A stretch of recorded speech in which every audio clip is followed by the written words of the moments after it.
अचानक गावाला जायचं ठरल्यामुळे पटापट बॅग भरली आणि त्यासाठी पडलेला हा पसारा। हाय, हॅलो, गुड मॉर्निंग। सगळे कसे मजेत आहात ना? तर मजेतच असायला हवं। आणि आज आहे गौरींचं आगमन, मग त्यासाठी आम्ही निघालो गावी। आणि आत्ता माझं सगळं आवरून झालेलं आहे आणि वेट करतोय मी माझ्या ताईची। ताई म्हणजेच माझ्या जाऊबाई, तर त्या येत आहेत, त्यांच्यासाठी वेट करते। त्या आल्या की मग निघायचं। मनू झोपले त्यामुळे मला हळू बोलावं लागते। ती उठली की काहीच करता येणार नाही, तिची झोप पूर्ण होणं गरजेचं आहे। झोप पूर्ण झाली की फ्रेश होईल, मग प्रवासामध्ये काहीच त्रास देणार नाही। त्यामुळे हळू बोलण्याचं कारण हेच आहे। आमच्या गावच्या घराचं छोटंसं टूर तुम्हाला देते। जुन्या पद्धतीचं दगडाचं असं आमचं घर आहे। 3 रूम आणि 1 पडवी असं घर आहे। हे आमचं छोटंसं किचन।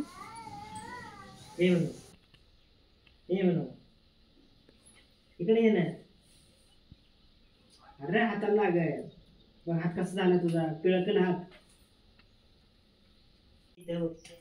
ही आमची मधली रूम, जिथे कपाट आणि टीव्ही ठेवलेले आहेत आणि काही डब्बे आणि त्यासोबतच कॉट। आणि ही तिसरी रूम, जिथे देवघर आणि काही शेतीचं सामान ठेवलेलं आहे आणि आम्ही तिथे गौराया बसवल्यात।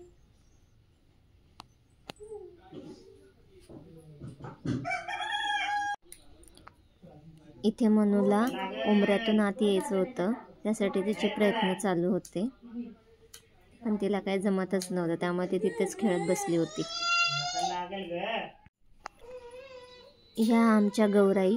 ह्यावेळेस गौराईंसाठी मी चंद्रकोर पैठणी आणल्या होत्या। आमचं गौराईंचं डेकोरेशन आणि गौराई कशा वाटल्या हे नक्की कमेंटमध्ये सांगा।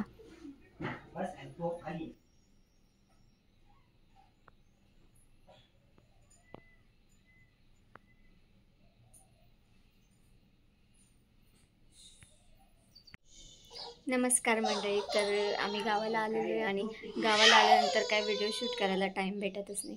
आत्ता थोडासा वेळ भेटला, म्हटलं थोडासा व्हिडिओ शूट करावा। तर ही आहे आमची रूम, जिथे सगळं शेतीचं सामान वगैरे ठेवलं जातं। तर तिथे आम्ही गौराया बसवल्यात, तर त्या गौराया मी तुम्हाला दाखवते। गौरायांचं डेकोरेशन तुम्हाला कसं वाटलं हे नक्की कमेंटमध्ये सांगा। तर इकडे आंब्याचे झाडं तर क्वचितच दिसतील साताऱ्यामध्ये, तर माझ्या मामाने मला हे झाडं वाढवून दिलेले, म्हटलं की सासरमध्ये नेणार वाढवण्यासाठी। तर हे मामाने मला हापूस आंब्याची 2-3 झाडं दिले, फणसाचं झाड दिले। तर हे आता मी इथे लावणार आहे, रोजून बघणार आहे येतात की नाही, होप सो येतील। घराबाहेरचा नजारा म्हटलं तर या पवनचक्क्या। इथे मनू भुईमुगांच्या शेंगांसोबत खेळत होती आणि मी त्यासाठी डाळिंब सोलत बसले होते।